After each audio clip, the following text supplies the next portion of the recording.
Money is the equivalent of energy, so you can buy energy with your cash. And the significance about that is if you're frugal and take care of your money and keep a balance, then you always have this energy in your bank account, energy in which you can live. However, obviously, if you waste this energy, then you actually interfere with your own survival. So you don't really want to go out and just throw away your money.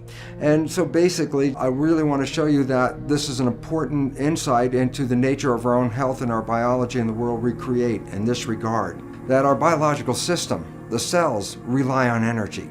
Without energy, there's no life. So fundamentally, you have an energy budget that gives you life. And in fact, in the body, energy is in coins called ATP, molecules that represent units of energy. So in fact, biologists refer to ATP as the coin of the realm. The significance of ATP is this, is that ATP molecules are like units of gasoline, like gallon of gas, that are used to fuel our biological processes. So to stay alive, we have to have all this ATP. So there's an ATP account in your body right now. But the question is, how do you use this ATP? And now here's an important fact, that 25% of the total energy in your whole body is used to operate your brain. So all of a sudden you start to recognize that the brain uses energy at the rate of muscles of a marathon runner. So brain and muscle activity are pretty much the same. And so why is this important? Because as you're using your brain, as you're using your thinking, you are actually using energy. Now, why is this relevant? The answer is very simply this. Because the way we've been using our thoughts are not necessarily productive. As a matter of fact, sometimes our investments of our thoughts are actually counterproductive because our thoughts create a reality that we then have to overcome. So basically it says that we must start to become aware of our thoughts. And why is this important? Because thoughts represent units of energy. Every time you have a thought, you use energy. Why this becomes relevant is, if I give you a checkbook for your bank account, you don't go down the street and just write checks to people like, oh, hey, you're a nice looking guy, here's $10 for you, and oh, here, little girl, go out and buy yourself a little car, here's $1,000 for you. And you don't give away your money. Why? Because giving away your money is giving away your life. So basically, you become very frugal when you have a checkbook in your hand. Now, what I'm trying to tell you is this. You have an energy budget in your body. The energy is what keeps you alive. When you start using energy and writing checks where you get no return from your energy, then it's exactly the same as writing checks out of your bank checkbook and giving away your cash. So why this becomes important is the biology of belief reveals how our thoughts create our reality. And if you start investing in thoughts that are counterproductive, thoughts like fear, or what am I going to do, and how am I going to escape this problem, or how's this going to go wrong, and all these other kinds of thoughts that are negative kinds of thoughts, then realize this, you are actually not just using your energy for having these thoughts, but these thoughts are also what come into your reality. What you focus on with your thoughts, your brain will manifest as reality. I don't care how much knowledge is in your head. If that knowledge doesn't go into your subconscious, your life will stay exactly the same as it was. You can be the brightest, smartest academic, and I say, fine, did it change your life? And the answer is no. You have to take the knowledge that you are walking within your conscious mind and put that knowledge into your subconscious programming. And when you do that, you are all powerful in the creation of your own life. And so just walking around and being able to recite all these wonderful sayings and things that you hear from all the wonderful teachers that we have, and you say, oh yes, I remember that, that's a good quote, that's a nice quote, oh that's a wonderful saying. It's irrelevant until that saying becomes part of your program, because now you are living from the saying and not talking about the saying. And that was the total transformation of a life that on an academic level was successful, on a personal level, I don't even want to talk about that, but it changed everything. Why? Because instead of having to chase after life, after this understanding, things came to me. The light will bring it to you. The only thing that's in your way of the light is a block in your belief that other people have put into your programming. You take your knowledge that you have, make it your subconscious program, and you will manifest all of the wonderful spiritual wisdom that you have heard throughout your whole life. Is not words now, it is life and behavior, and that's our destination. And in 1925, physicists said that our vision of a universe split into an invisible energy realm and a material physical realm was a total illusion, that everything is energy. The whole thing, there is no matter in this world. And to summarize what the meaning was, a famous physicist in 1930 by the name of Sir James Jeans said, "We have been led to believe that the universe is a great machine, when in fact it is more a great thought."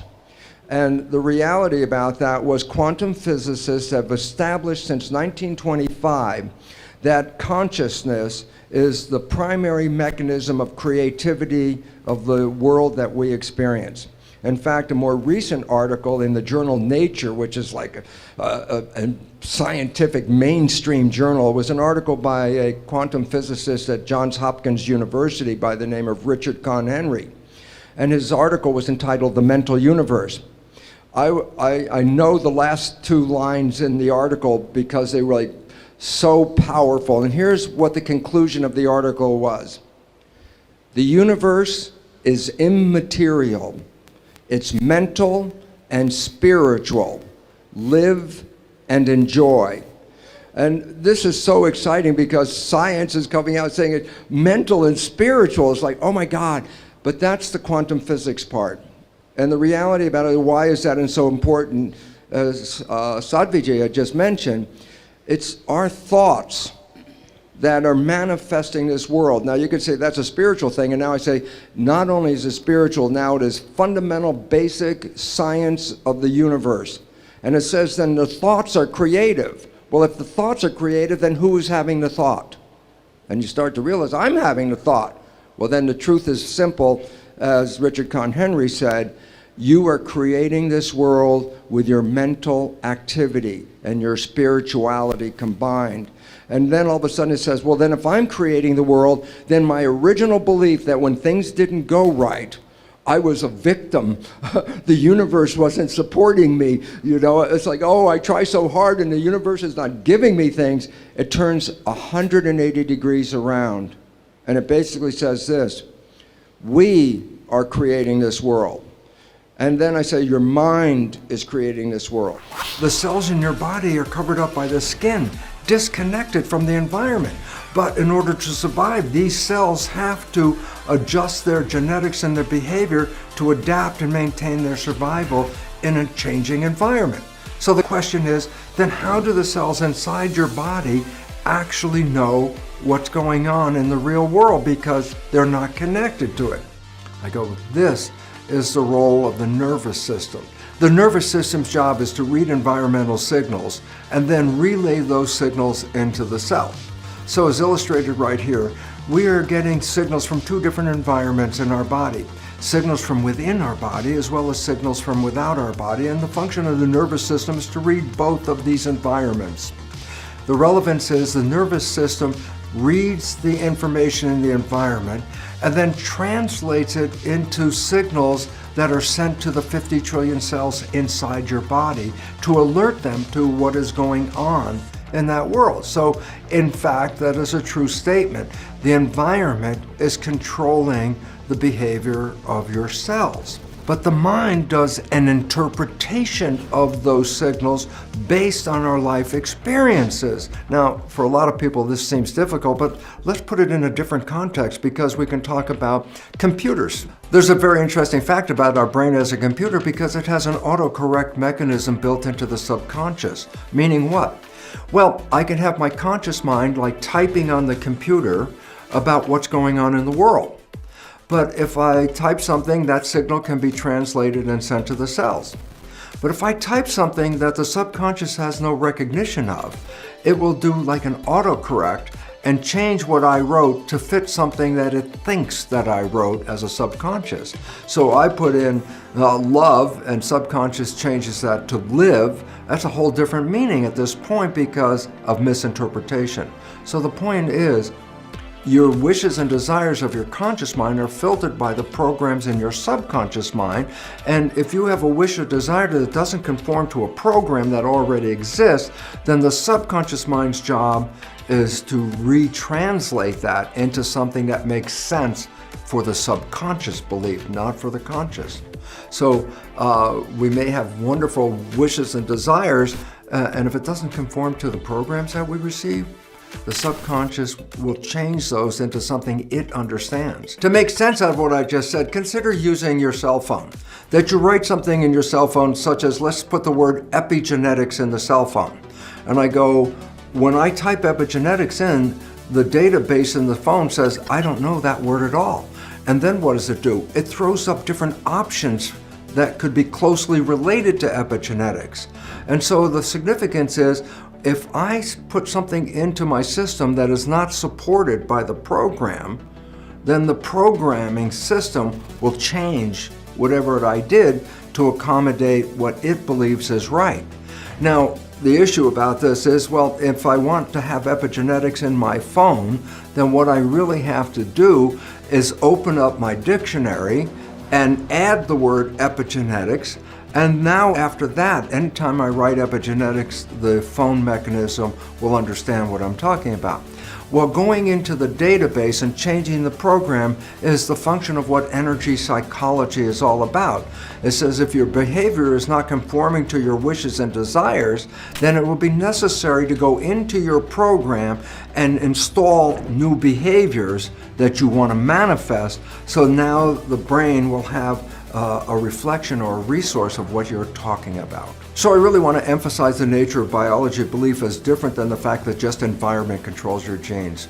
And I'll give you a very simple example of what I mean by that, by the fact that I can have two people in the very exact same environment, but each of these individuals has a totally different reaction to the environment. So if it was just environment that controlled your genes and your behavior, then both individuals should have exact same behavior. But the reality is no. The two people have different responses to the environment. I go, why? Same environment, but their minds have different interpretations. And it's the interpretation of the mind about that environment that is sent to the cells. So the important part is this. Yes, environment controls epigenetics. There's an external environment, but an internal environment. And yet recognize in humans, the internal environment is not a direct readout from the external world. It's an interpretation of that external world. And that's why each of us has a different response to the world in which we live.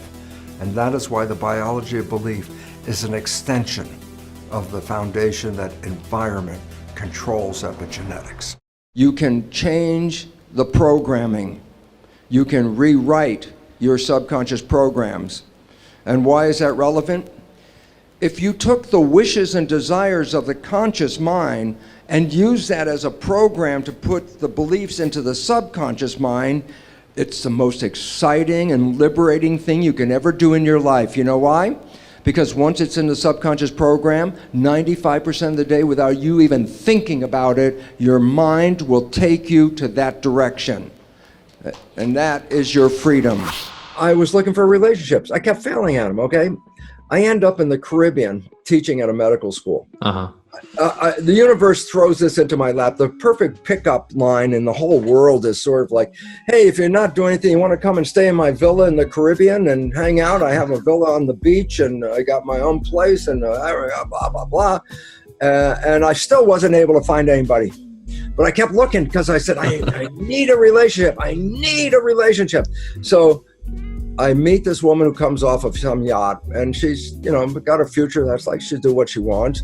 And I thought, well, if you're not doing anything, why don't you want to come and stay with me in my villa on this beautiful island?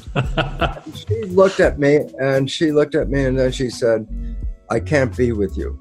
And I sort of like stopped for a moment. And she looked at me and she says, you're too needy. And all of a sudden it hit me. I said, oh my God.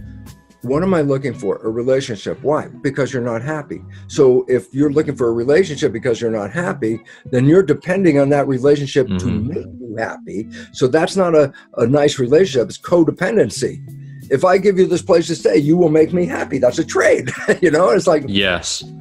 After she said that, I was stunned for a moment. I can't be with you. You're too needy, she said. And I was stunned. And then all of a sudden I said, thank you. Thank you very much. It was sort of a slap in the face, right? It's like a blessing in disguise, right? It totally was. It was like, wake up. And I walked away from that. And I looked at my life and I said, you got this most amazing job. You teach a couple days a week. You live in the Caribbean. You got a villa. You got money in your pocket because you get paid and there's nothing to buy in the Caribbean anyways. I say, you're healthy. You got money. You got a great place to live. You have the most wonderful job. I go, you can't be happy with that. That's what I said to myself. I said, how can I, I'm looking for this person to make me happy. I said, oh, no, first I make me happy. Yeah. And then when I make me happy, that changed it. And it did. What happened is I stopped bitching and started to enjoy. Look, don't you love where you live? Yeah, I love where I live. Do you love the sea? Oh, I love the sea. You like it? Oh, I love my job. Mm-hmm. And all of a sudden I started focusing on, hey, these are things I love. And guess what? I didn't need anybody. That's when you created abundance, and that's when people became attracted to you, right? 100%, because once I didn't need them, I wasn't like, come here. I was like, I don't care. It's fascinating how it works. Then they showed up. They showed up because I did not need. That was the word. Because need puts pressure on that other person that they have to provide. And then they didn't have to provide. It was like, hey, let me hang out with you. I don't have to provide anything. I could just be me. I go, yeah, you be you, I be me. We have a great time. And that was the beginning of reprogramming a need for a relationship until I was happy with myself. And until that, once I was happy with myself and I didn't need a relationship, you should have seen how many opportunities showed up that were never there in my life before, because the need part pushed them away. The science that says there are two minds that are operating at the same time. One is called the conscious mind and one is called the subconscious mind. I say, what's the difference? The conscious mind is where you are as a spirit, an entity, a unique identity. You are in that conscious mind and perceiving the world. I say, what about the subconscious mind? It's not a creative mind. The subconscious mind is habits, things that you've learned and you experienced in your life, and they become habits. So the subconscious mind is not thinking, creating. The subconscious mind, push the button, play the behavior. So here's the point. When we are in our conscious mind, we are connecting our spirituality to the biology and the physical planet that we're in. And that is the creative mind. That's the one you wake up in the morning and say, oh, I wish I had this and I desire that and these are the things I want. And then you go out and start the day, and then guess what? 95% of the day, you are not operating from the conscious mind. Science has recognized 95% of the day, because we are thinking 95% of the day, our behavior is now controlled by the subconscious mind. I go, okay, so what's the difference? And the final conclusion of this is the conscious mind with your creativity has your wishes and your desires. The subconscious mind was programmed by other people, your mother, your father, your siblings, and your community. So what is the difference? You wake up with a wish and a desire of what you want, and then the rest of the day, you play the programs that you got from other people that don't answer your wishes and don't support your desires, and all you see is the consequence of it and go, oh my God, why is it not working? And the answer is because you don't see, because remember the name is subconscious, below conscious. So when that behavior is playing, psychologists will tell us 70% or more of the programs in the subconscious are disempowering, self-sabotaging, and limiting behaviors. So the simple reality is this: we have great wishes and desires, and yet our life is not controlled by that. Our life is controlled by the programming, and that programming is the disempowering program. So all you see is the consequence of the invisible subconscious, which will sabotage all the desires and wishes you have. And then to conclude that, what if you just didn't default to the subconscious? What if you just stayed in the conscious mind? That's called being mindful. And why is it relevant? Because when you stay conscious, keep your mind present, you are the creator of your life. And when people are in mindfulness, they manifest their wishes, their desires, and their happiness. So for all of us, it's sort of a wake-up call. You think you're running your life with your wishes and desires? It's an illusion. You're really running your life with your programs acquired from other people. Well, how do you change the subconscious mind? I say, how did it learn in the first place? I say, what was the first one? I say, theta. 7 years. Brain was functioning lower vibration than consciousness. You have to slow down the brain to a much slower vibration. Then it goes into the subconscious mind.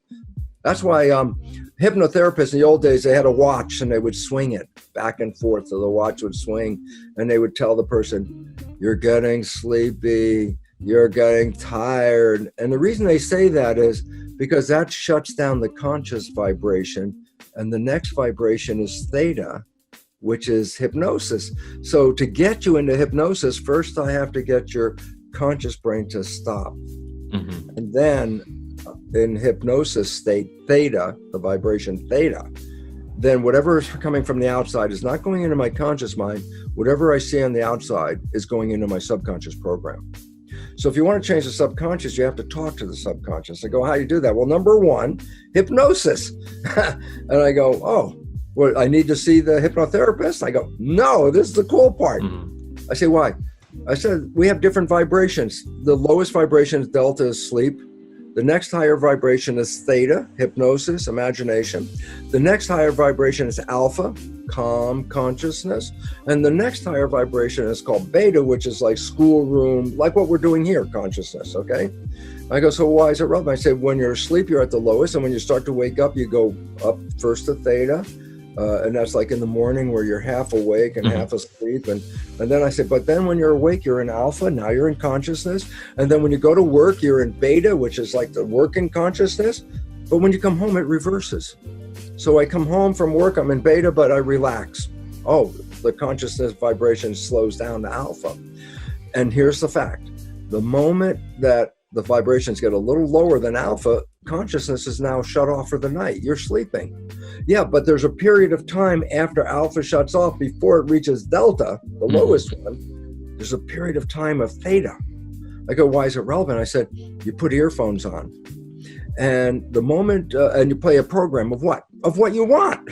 A self-help program of make a relationship, be healthy, do a job, whatever. You get the program, self-help program. I say, you put it on a CD player, let's say, and you put the earphones on.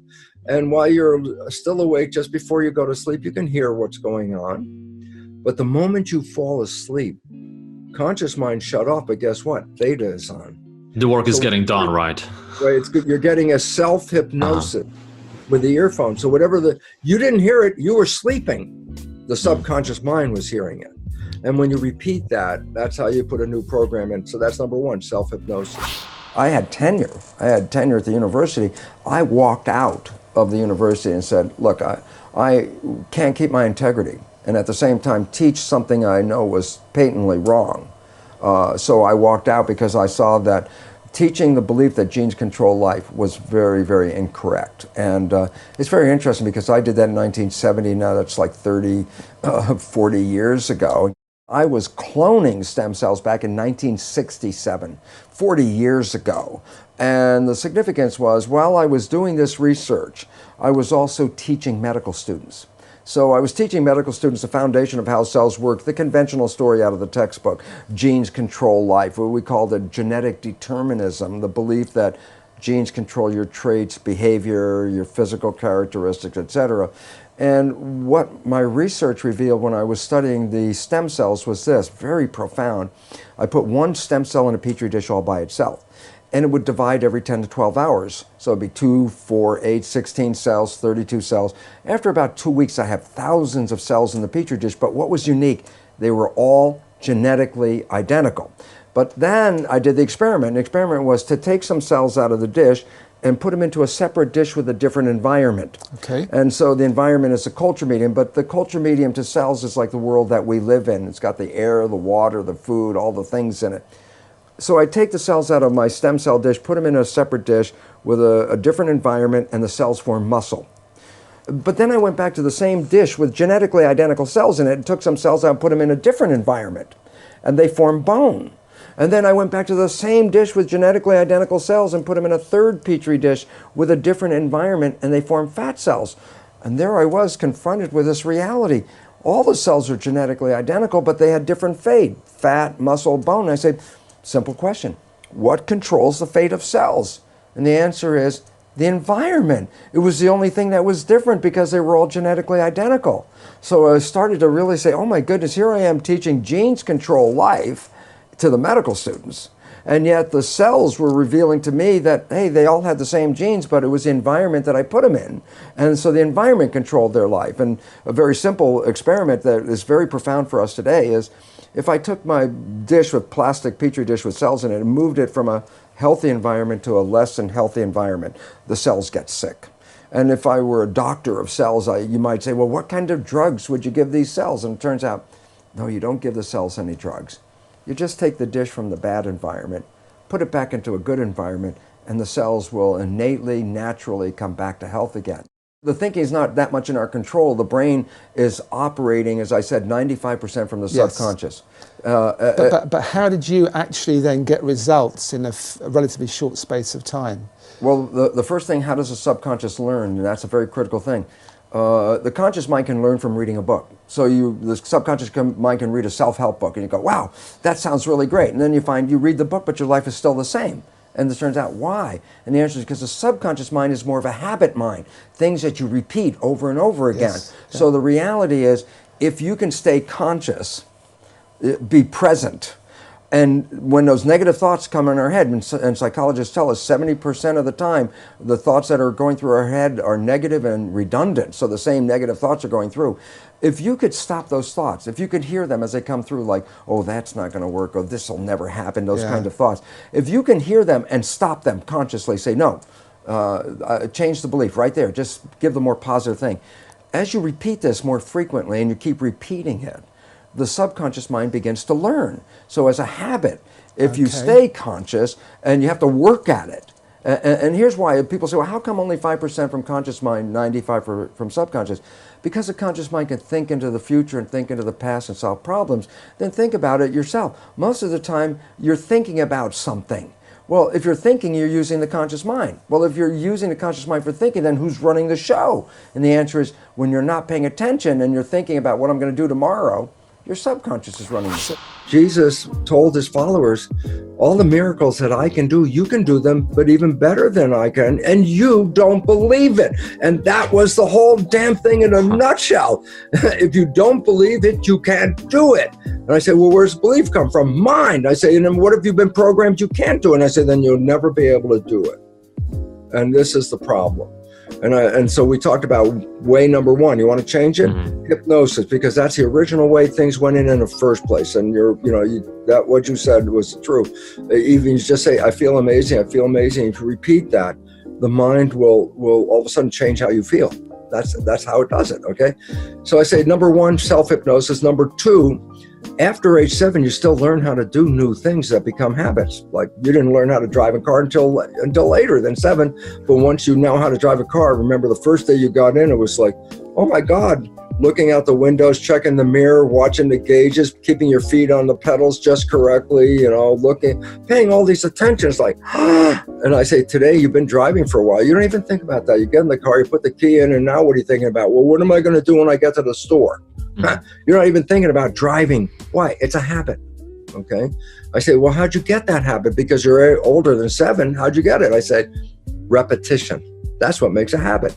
Practice. You want to play an instrument? I'll hand you an instrument. Yeah, you didn't have any practice, then you're not going to be able to play it. And I say, oh, practice. I say, what is that? Repetition. That's the second way the subconscious learns. Repeating something over and over and over again, because that's called habituation, making a habit. And I love it. The new age today thing is fake it till you make it. I go, what the hell is that? I say, you're not happy. Yeah, most of us have trouble being happy. And I say, but what if every day, all day long, then you can remember, you say, I am happy. In spite of the fact that what the hell is going on, you just say, I am happy. I am happy. I am happy. I go, why? What's going on? I say, repetition. And there'll be a point where you'll repeat it to the degree that the subconscious, which learns by repetition, will put in, I am happy. I say, then what's the consequence? They say, what's the function of the mind? Take that program and manifest it. Now that it's in there, I am happy. I wake up one morning and guess what? I don't have to say I'm happy. It's automatic. I'm already happy all day long. Why? My program said that. 95% is coming from that. Habituation, repetition of the exact thing you want, not future vision, as if you have it now. We'll put it in a program. So that's first 7 years hypnosis. After 7 years, repetition, habituation is how you change it. A sticky note, people put that stuff on a mirror or someplace and they go, oh yeah, the little sticky note. And I go, that is not repetition. That's a suggestion. A repetition is a practice. You have to repeat things. You practice an instrument, you practice driving a car, you practice doing these things, and then it became real. Okay, so the first two things are hypnosis. Second thing is repetition. And thirdly, the most effective is called energy psychology. And I go, what's energy psychology? And I go, it's called super learning. I go, so what the hell is super learning? I go, maybe you've seen somebody read a book by picking up a book and just moving their finger down the page, just like that, just as fast as that. And guess what? The subconscious mind, the supercomputer that it is, has read every word just by moving your finger down that, has read every word on that page.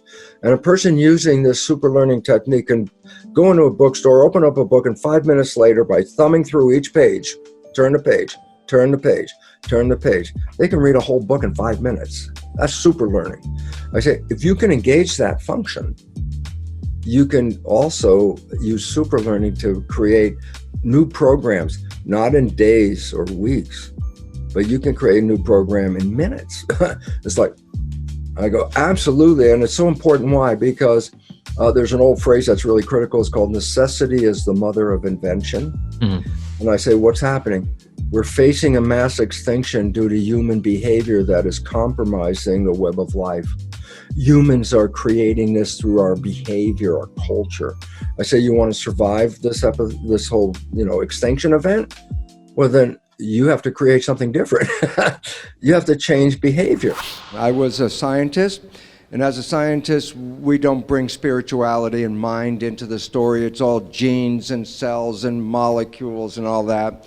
And my research on stem cells revealed that while I was teaching in medical school that genes control life, my research revealed that it was the environment in which the cells lived that controlled the cells. It was outside information coming into the cells. And I remember how specifically in a moment of time that I was working on trying to understand the mechanics from a molecular point of view. How does an environmental signal control biology?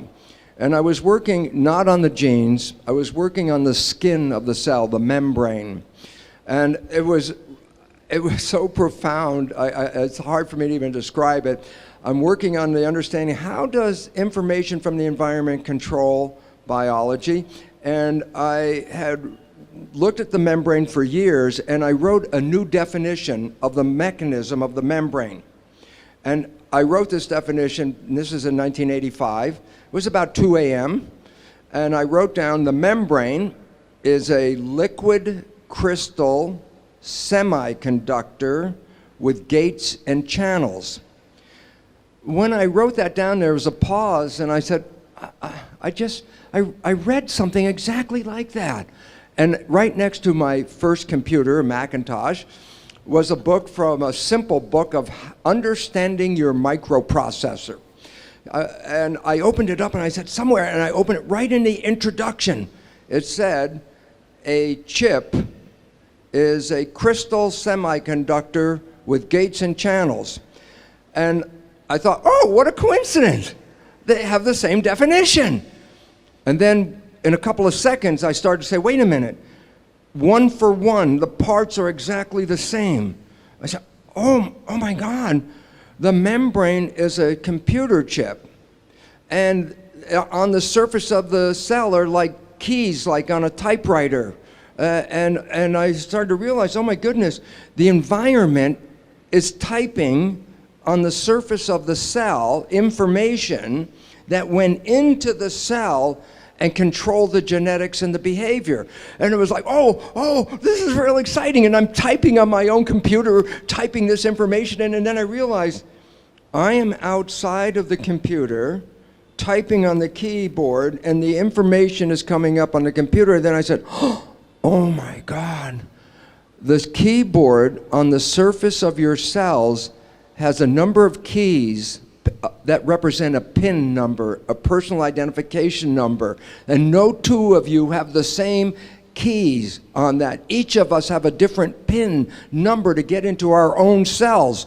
It's our personal identity, and these are the keys. And I realized, oh my God, well, we've been focusing on these, what are called receptors, as the source of identity. I realized, no, it's what's activating, what's typing is the identity. And then it hit me and said, oh my God, my identity is not in the cell. My identity is a signal coming from the environment, typing on the keyboard. And then I said, oh, and the first thing that hit me was, I can't die. I'm not even in here. And that instant of fear, which all of us have in our deepest bottom belief system, is a fear of our mortality. And when that moment of like, I can't die, not as a devotional belief, it had nothing to do with that, it was just a mechanism, I said, oh my God, I can't die. I tell you, the same thing happened with Savaji as me. Tears started rolling down my face, and this joy was an ache in my heart that I've never experienced before. I spent 40 years in my head. That's how I became an academician and a research scientist. And when this moment hit, it was my heart that blew open. I refer to it as a heart orgasm. And, and that was the first time I experienced my heart as an essential part of my own conscious existence. And what happened was, I was overwhelmed, first with the fact that I was not spiritual at 1:59 a.m., and at 2 a.m., I was 100% spiritual. When we look at our lives, and I tell you that 95% of your life is coming from the subconscious program, this is not, it's new on a scientific awareness of how this mechanism works. But what's interesting is for 400 years, the knowledge that you could program somebody and control their lives has been available. It was the Jesuits who 400 years ago said, give me a child until it's 7 and I will show you the man. Most people didn't understand what they were saying, and what it is the first 7 years, which we now know biologically and scientifically is the program period. They knew that 400 years ago, and they said if I can get that program in the first 7 years, that program will determine the life of that individual. I'll show you the man because they will represent the program. Now, the really important part is, since every one of us has been programmed, the big issue is, so what were those programs? Because if I ask you, so what program did you get when you were 1 year old? I have no idea. I wasn't really there.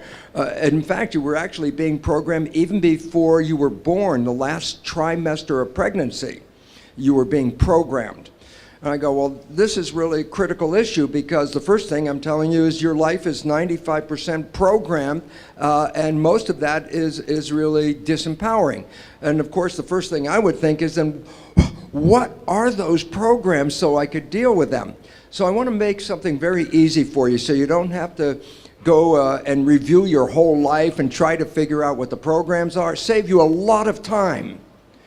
The fact is this: you are playing the program 95% of the day, meaning your life is a printout of your program. So you don't have to go back in time to review. That would just actually irritate the system more, because every time you review those things that unsettled you when you were younger, it just reinforces that same pain that you had earlier. So going back and finding out who did what to who, is more than just a waste of time. It actually will set you back. As a matter of fact, there's an old phrase that people have heard, and it says, don't kill the messenger over the message. What that means is this: don't go back and blame all the people that did this and that and that and that. That's irrelevant. Who they are is irrelevant. What's relevant is, what program did you walk away with? Not who did the event, but what you learned. So now I said, okay, I've been programmed and I have no idea what the program is. I said, then look at your life, and here's the simple resolution. Everything in your life that you like and it comes to you is because you have a program to support that. That's wonderful. That means that's great. It's going to come to you because that program is bringing it to you. But in contrast, this is the one that's important. Anything you work hard to accomplish, anything you struggle over to make it happen, anything you put a lot of effort in, I want this, I'm going to work like crazy, I'm going to get this. My first question is, why are you working so hard? And the answer is very simple. Anything you're struggling to try to accomplish, whether it's health or love, relationships, whatever it is, if you're struggling, it represents a simple fact. Your subconscious programming doesn't support that conclusion. So the fact is, what are my programs? Look at your struggle. And wherever you're struggling, the struggle is not because the universe won't provide for you. The struggle is an internal job. The struggle is you're trying to overcome previous programming that prevents you to go to that destination. So the wonderful part about this understanding is you don't have to review your life. You can look right now at this one moment, just look in your head and say, what are the things that I keep trying to get and they seem to be elusive? I can't get them. They're always out of reach. I say, the universe is not holding back. It's your own invisible subconscious behavior. When you're putting in a wish and a desire, put it in as if you already have it. I am healthy. I am a good relationship person. I have a great job. What's that? I say, it's like I already have it. And yet most people don't have it. So they'll say, I want a great job. I want a great relationship. I want to be healthy. And I go, make a recording of those words. We just said that. I want to be healthy. Today, right now, Tuesday, we're going to make a recording. I say, now come back in 1 year and let's push the button on that recording. And we come back a year later and it says, I want to be healthy. I go, it's a whole year and you still want to be healthy. Still don't have it, right? You didn't say I am healthy. All you're emphasizing, I have a desire to be healthy. I want to be healthy. I have a desire to be healthy. And I go, you can have that desire the rest of your life. You're not going to get healthy. You want to be healthy, you say, I am healthy. But then you look and say, yeah, but in reality, I'm sick. And I go, no. The function of the mind is to take the program and turn it into reality. So if I am sick, but I put a program in, I am healthy, the mind looks, like, well, wait a second. The program is I am healthy, but the body is not healthy. So what's the function of the mind? Create health in the body. It doesn't change the program. It changes the body. And so the idea is this: every time we put a program in, it has to be as if you already have it, in spite of the fact you could be dying of cancer. I go, I am healthy. It sounds kind of weird. And I go, don't worry about it. Just put it on I am healthy, because once it is a program, the function of the mind is to manifest it as reality. That's the part.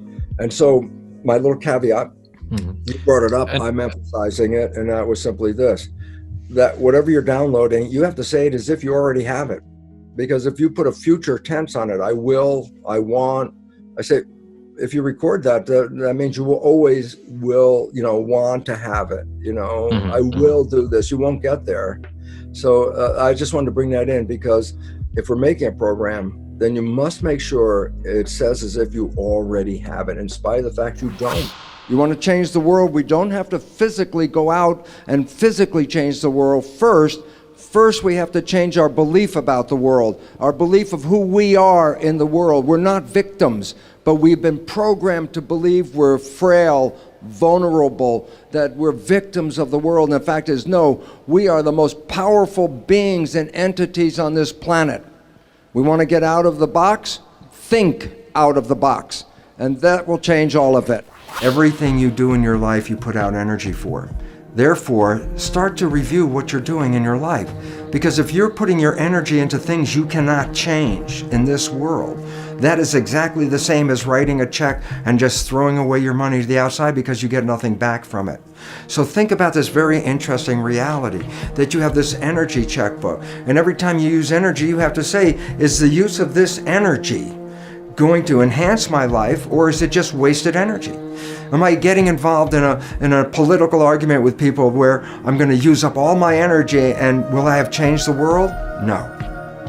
Am I going to use up all my energy to try to convince other people to change their life or change their way of living to make them even healthier? And they're not ready to do that? I'd be wasting my energy. So here's an interesting thought. If I gave you an energy checkbook and asked you to write a check every time you had to have a thought, you would have to then ask yourself, is this thought going to enhance my life, or is this thought going to take away from my life? And then when you start to realize that, you start to direct your actions where you put your energy into things that enhance your life and give you an opportunity to survive and to go beyond survival and really into thriving. So the point is this, we are facing some rough times. The more thoughts you put into the negative aspect, the more thoughts you put into the fear, not only are you just wasting your energy, but as in the biology belief, these negative thoughts, these negative stresses actually impair your immune system and bring on disease itself. You have a very close friend. You know your friend's behavior. And you happen to know your friend's parent.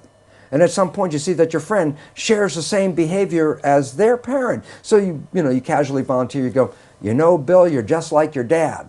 And that's when you have to back away from Bill. Because Bill's the first guy that says, how can you compare me to my dad? And everyone laughs because they're familiar. But I say, no, there's two very profound points from that one story. And profound point number one, everybody else can see that Bill behaves like his dad. He got his programming from his dad. It's only Bill who doesn't see it. Yeah. And profound point number two, we're all Bill. Because all of us got programming, and all of us operate with these programs, and we don't even see we're doing it. That we even, when told we're doing it, will deny that we do these behaviors because we don't even see when we're doing it. That's why it's called subconscious, below conscious. When I first started talking about it, it was from an academic conscious point of view. This is what I learned, but my subconscious programs were still exactly the same. So while I had this wonderful knowledge, my life still wasn't anything I wanted to brag about it, because it wasn't. And as you know, that old game, well, who would you like to be? And I could think of anybody I'd rather be than me. And yet, when I started to apply the new science and rewrite the subconscious so it supported me rather than the programs of limitation or disempowerment that we get from our parents and our community as children, which almost all of us get, when I put in the new programs, all of a sudden I started to find, my goodness, my life completely turned around. All wonderful things started happening in my life. I was healthier. I haven't been to a doctor in 20 years. I don't need that. I don't take any of their drugs. Why? Because most of the illness is just from the stress of not living in harmony. And when you learn to get rid of the limiting programs that we got as children and put in programs that support you, guess what? Then all of a sudden the place turns into heaven. And it's interesting, people, I tell people, well, you create your own life, and then they look around and go, I don't want responsibility for this. But I say, well, you didn't know you were creating with these unconscious beliefs. And yet then I tell people, especially people that have fallen in love, and people have fallen head over heels in love. I say, go back to that time when you first fell in love. Let me ask you a question. Were you healthy? And oh yeah, I was healthy as anything. I said, did you have energy? I said, oh, I had so much energy, made love for days in a row without even eating. And I go, yeah. And I go, and how was life for you? It was so exciting. I couldn't wait for the next day. So I said, in this little period that that I refer to as a honeymoon, I say, wasn't life like heaven on earth? And they go, well, yeah. And I go, that was not an accident. That was an actual creation. And you say, but what was different that made life so heaven on earth during love? And the answer is, because you become very self-conscious of yourself. You don't rely on the habits. The day before you meet this person, you're going to go on a date. I say, especially to women, I say, how long did it take you to get dressed? And they say, well, it was 15 minutes and I was out of the house. And then I say, now, tonight, you're going to go on a date with this person who has just rocked your world. And I say, how long does it take you to get dressed? It's like, my God, it may take an hour or two. And I say, yesterday, 15 minutes, today, an hour or two. What's the difference? Yesterday, I got dressed by habit, because I get dressed every day. Yeah. But tonight, I am looking in the mirror meaning I am self-conscious. I am making sure that I represent myself to be the best individual I can be. And when both parties are not relying on the habit, and both of them are saying, I'm creating the best I can be, they're living in the moment of the now, they're being very mindful, they're being very present, and guess what? Heaven on earth is created. Many people may think, well, hold on a second, so I can take 5 minutes and I can totally change my life, and that's all I need. And I think that's a really wonderful possibility, but the probability is this: are you going to hit the right statement? That is the one that you need to change your life. Okay, let's say someone's overweight, and they say in their mind, "I am, a number they like. I am 125 pounds," and you're not. And I say, so I want to change my weight, and I put a program in. I'm going to lose weight, and I go, well, wait, that extra poundage, that might be due to protection. I go, what do you mean? I say, if I, as a young person, was abused, then the consciousness is, if I'm a heavy person, they won't bother me anymore. And so the weight isn't due to just eating food. The weight was actually due to I'm safer being heavy than I am. I say, well, if you want to change your weight, you can talk about the weight all you want, but until you adjust the problem from the fear, that I'm going to be abused, that's where the problem came from. It didn't come from eating food over here. So I say, well, you can change beliefs. Sometimes I like to give a visual. As a matter of fact, I visualize a big spider web, which has like circles and then lines coming out, like a web, okay?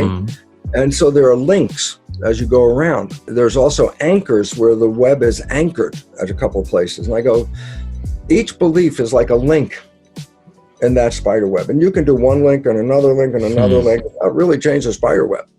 But if you do a belief that is an anchor, and you change the anchor belief, and that anchor lets go, the web will collapse. That's powerful. So what's the point? And the point is this: sometimes a belief statement knocks out a link, but when you really hit it just right, you knock out a support.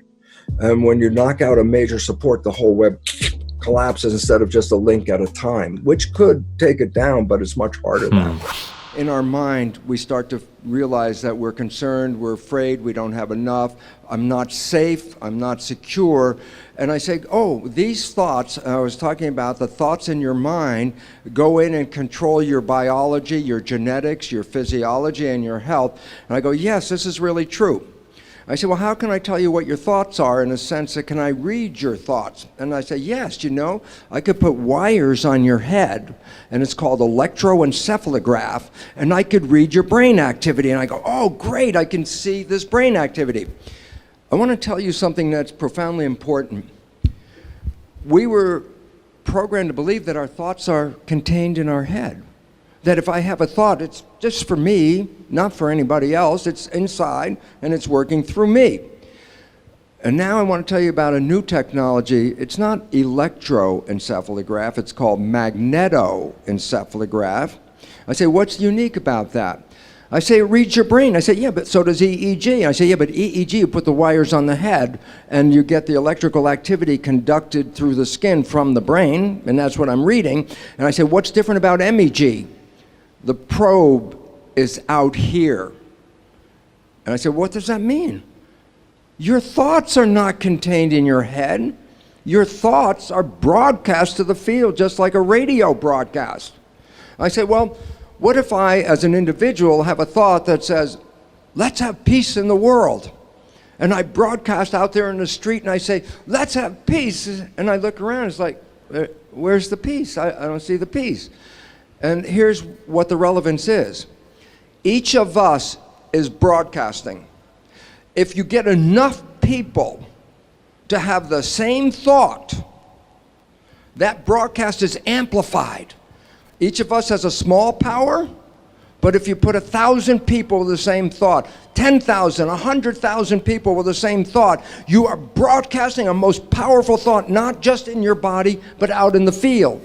I say, your energy is in the field, the thought is in the field. And you go, well, what does that mean? And then I'll give you this most wonderful quote. I used it the other day in a lecture from Albert Einstein. And the quote is so important. Here's the quote.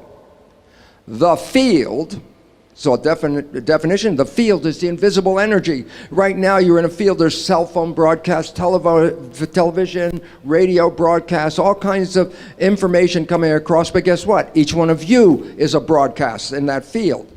The quote, the field is the sole governing agency of the particle. Particle is the material realm. So what was Einstein saying? It's the energy in the field that shapes the physical experience of our lives. And if enough of us collectively have an energy that's coherent and strong, and we broadcast the belief, we change the world. I just want you to recognize, as much as I wanted peace in the world, if not enough people are out there saying, let's have peace in the world, there is no peace. If I want to say, let's have a war, how can you have a war? You have to have enough people convinced that the war is going to benefit them, so that their broadcasts say, yes, let's have a war because I and my colleagues, we're all going to have a better result from that. And the reality is this, the only things that change on this planet collectively are when we collectively share thoughts. And yoga, when you're in your postures, when you're in your process, your mind is sharing a thought, not just in your head, but all around you. So the whole idea about this is we have to recognize we are collectively creating reality with our thoughts. And if we want to change reality, it can change instantly. The moment we become coherent, the moment we collectively are on the same platform of thinking. You get enough people to say peace, there will be peace instantly in this world. But we've been programmed by other people to give them the power to tell us what we need. And as Sadhviji has been telling us so importantly, what we need is not what they tell us, what we need is what we know. And I really hope that you understand this, because when you have your thoughts, recognize it's not contained in your head, your thoughts out in the field. And that thought, the field, is the sole governing agency of matter. And therefore, what this world is looking for at this moment is an evolution. It's not an evolution of our biology. Our biology is already evolved. It's an evolution of our consciousness. When we collectively as a population say enough is enough, it will end. We all have approximately 50 trillion cells in our body, and these cells are all self-sufficient. They have their own memory, they have their own immune system, and in fact you also go on to say that for 2.75 billion years there was only one-celled organisms alive on the planet. Yeah. And the nature is, as the single cell evolved to be the most intelligent it could be, it ran into a physical limitation because intelligence is physically tied up with the membrane or skin of the cell. You can only have so much membrane. So evolution apparently stopped. It was like 2.5 billion years, just a single cell organism. Then it said, well, how can you have more evolution? The answer is cells decided to come together in community, because when cells come into community, they share awareness. So there's more awareness with 10 cells than there is with one cell. And there's more awareness with 1 million or 1 billion or 1 trillion. So when you look at a human being, while we see ourselves as single entities, the truth is we are made out of 50 trillion amoeba-like cells. And so our body is this giant community. And what makes it very exciting, as you mentioned, is, well, in my own work with cloning cells, I can take a cell out of your body and it could live outside of you. Why? It has its own intelligence. It has essentially every function in your body is present in a cell. So my 7-year-old vision manifests to be true when I got older, to realize cells are miniature people. And then you say, well, what about happens in the human body? And I go, this is where the issue comes in, is because you have 50 trillion cells living in community, but your mind is the government. When a government works in harmony with the people, then the people thrive and the community is in good health and grows.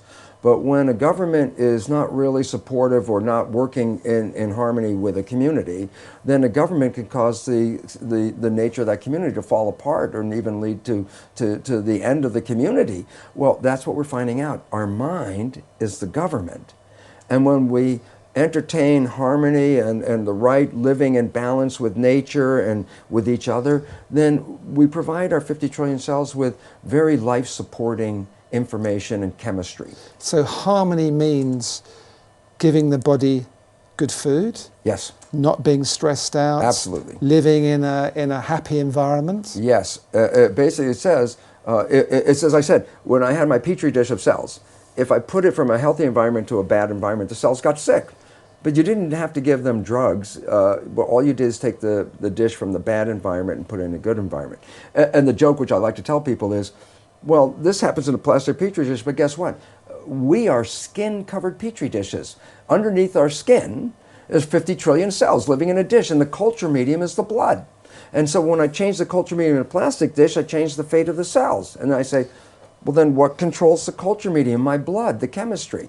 And the answer is, my thoughts influence my brain, and the brain releases chemistry that matches my thoughts. So when I'm in stress or I'm afraid of the world, I release different chemistry into the blood than if I open up my eyes and I find myself in love. I release completely different chemistry. And it's like, well, all I have to ask an individual is, how do you feel when you're in total love, or how do you feel when you're in fear? And the answer is, well, I feel totally different. And guess what?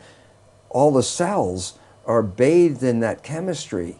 And so the feeling of love produces totally different chemistry in the blood, chemistry that supports growth and healing of the body and supports the immune system. And in contrast, when we perceive reasons to be afraid and we release stress hormones into our body, we actually shut off the growth mechanisms and the immune system to save the energy. Why? Because if you believe you're going to have to run from that lion, you want all the energy available to run from a lion. So when a person is in stress, they allocate their energy reserves for fight or flight, but take it at the expense of the health of the system, the immune part of the system. And so the more stress you're under, the more bad chemistry, in a sense, of not supporting you that you experience. And it was a very important point.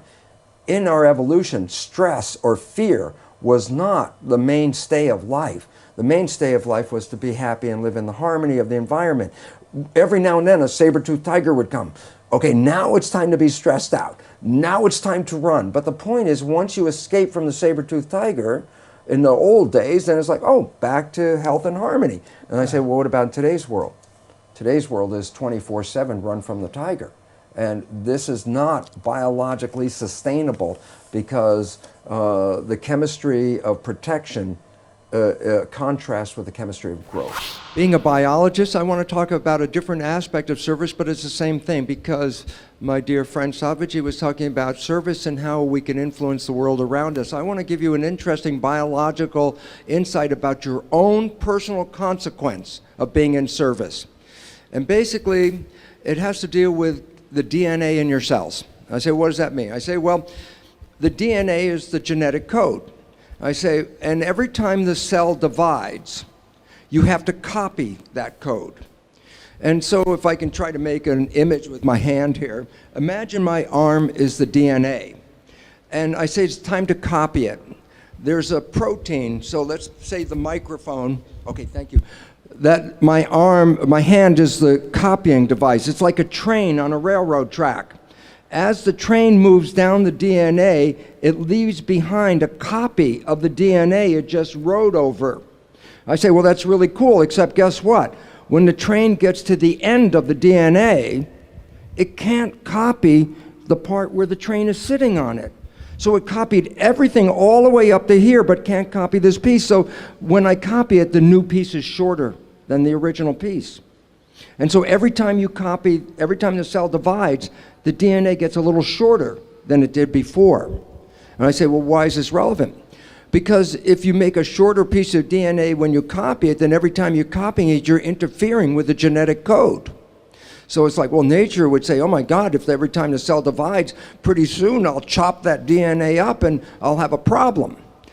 But nature, of course, being quite intelligent, adds a piece of DNA at the end that is not the gene. It's just an extension. It's called a telomere. You may have heard the word telomere. And I say, what is it? It's an extra railroad track, but it's not the genes. And I say, why is it relevant? Because every time I copy it, I lose a piece of the telomere, but I didn't cut into the genes. And I say, well, what's aging all about? And here's what we now know. Aging, depression, and disease result when you copy the DNA so many times that you run out of that track of telomere, and the next time you copy, you're cutting off the gene, which interferes with your biology. So originally it was thought, oh, the telomeres have a fixed length, and every time it divides, you lose a piece of the length, and the scientist back in the 60s, Leonard Hayflick, calculated how many times can a cell divide before it runs out of telomere? And it came out, oh, it was about 50 to 60 cell divisions. I say, well, why is that relevant? Because our stem cells, which keep us alive, when they keep dividing, what happens after your stem cells went through 50 cell divisions? Now your stem cells won't work anymore, and now you can't replace your cells in your body. And that's when they said, oh, humans have a given lifetime. 90, 100 years at max. And that's your lifetime because that's when you run out of telomeres. That was very depressing because it says, oh my God, if I'm under stress, I actually cut the telomeres even faster. The more stress you're under, the more they disappears. Now, and it was because of, again, a woman scientist, because they always come up with the neat stuff that the men are not looking at. A woman scientist found there was an enzyme called telomerase, telomerase. And I say, what's that enzyme? It adds the length of the telomere. So as the cells are dividing, if you can activate this enzyme, it will extend the telomeres so the cells have a relatively unlimited lifespan. And so the relevance is the belief that we only live 100 years is mainly a consequence of not being able to continue to extend the telomeres in a normal person. So they started to find out, well, what influences the telomere? Well, the biggest thing is lack of love. If you have a lack of love, the feedback will shut off the telomerase enzyme. If you have stress in your life, stress shuts off the enzyme. If you have no gratitude or appreciation of life, it shuts off the enzyme. Why? Well, if you don't like life, then why give you extra life? That's the enzyme is just responding. But now it comes down to the opposites of those.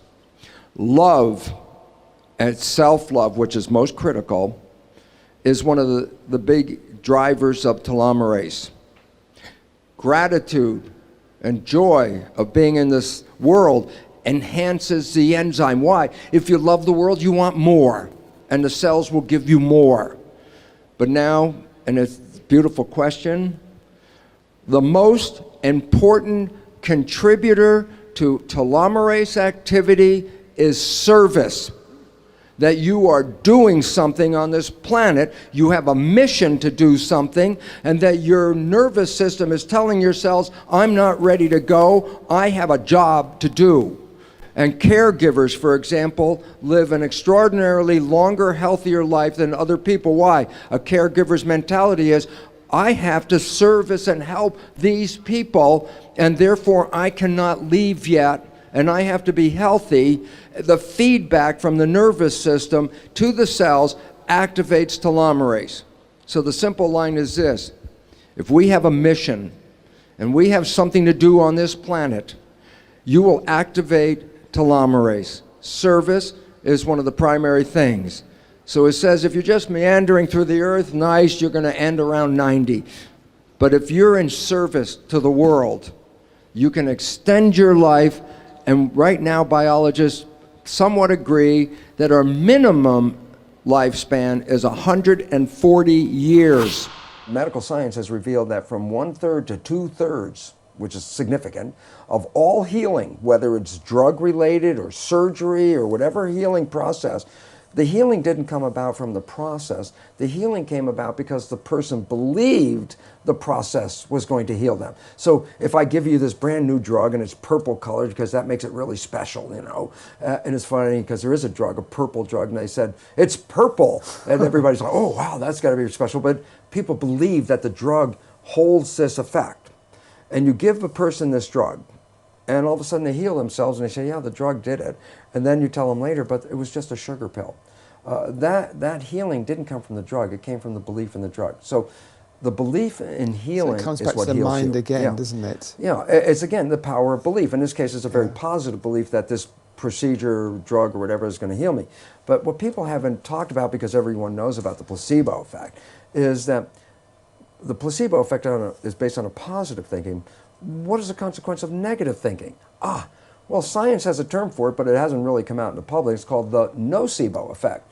And the nocebo effect has been revealed by science that a negative thought can not only make you ill, but a negative thought could also kill you. You can be scared to death in a real sense, okay? And why is that important? Because it turns out it's not just the positive thought of a placebo that's influential. The negative thought works the same way with the same power, but in the opposite direction. So basically, it's not placebo, nocebo. It comes down simply this: it's the power of thought. And a positive thought will move you in a healing direction, and a negative thought will move you into an illness direction. But before I get off that topic, I don't want people to go out there in the audience and go, oh, one of those positive thinking kind of guys. And it's like, it's more than just positive thinking. It's a commitment and an intention of positive thinking. It also really needs the support of your subconscious belief. Because if your subconscious belief is going, oh, that new age weirdo stuff, if that's what your subconscious is programmed to believe, and yet your conscious mind is the one that says, I will think positive thoughts, and I go back to the data. Only 5% of your life is coming from the conscious mind. So if you're only entertaining a positive thought with your conscious mind, you're only contributing 5% of that to your life. 95% of your life is still coming from the subconscious. And if the subconscious doesn't hold those beliefs, then you're actually fighting yourself and not likely to realize the expression of a positive thought.